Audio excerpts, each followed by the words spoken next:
Now, for a deeper look at this global weather threat, the Director, Technical Programs Department of the Nigerian Conservation Foundation, Dr. Joseph Onoja, joins me via Zoom here in Lagos. Good to have you join us.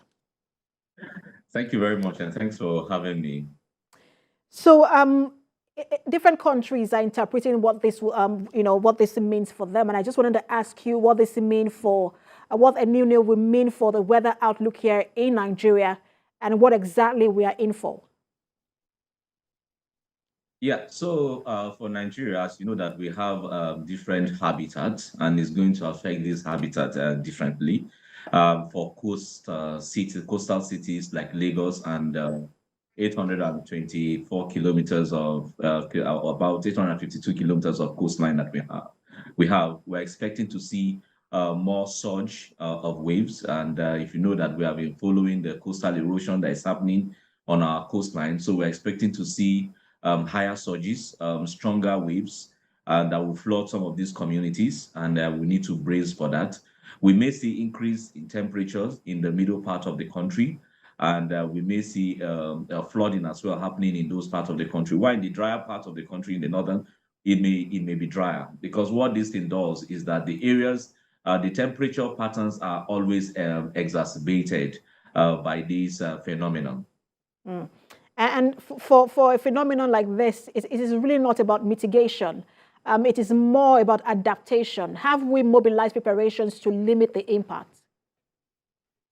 That is where the government agencies need to step up their game in terms of creating more awareness, and also telling. Well, so one of the things is telling people not to develop areas that are vulnerable to such impact, because that's the first step in mitigating such thing from happening. Because adaptation also comes with its own headache, because there are some adaptations that will not be adaptation at all, because if areas that are prone to flooding, if you build on those areas, there's no way you can adapt in such areas. The best form of adaptation is to evacuate people from those areas. And that is why we call on the agencies of government who are responsible for such. Number one, people are not even supposed to find themselves building in those areas, not to talk about evacuating them, because that would be like crying after the head is off. So we need to stop people from that. Then we talk about the adaptation areas where we can manage the impact of these things. So areas where you can manage the impact, we are talking about making people build homes that are houses that are strong, that can withstand strong wind, or that can withstand maybe flash floods, and so on, and have our drainages well cleaned, our drainages well built and not blocked, and all of these things. So this can serve as adaptation. But as I said, and let me emphasize, some of these adaptation measures wouldn't be adaptation measures at all, because they'll be overwhelmed.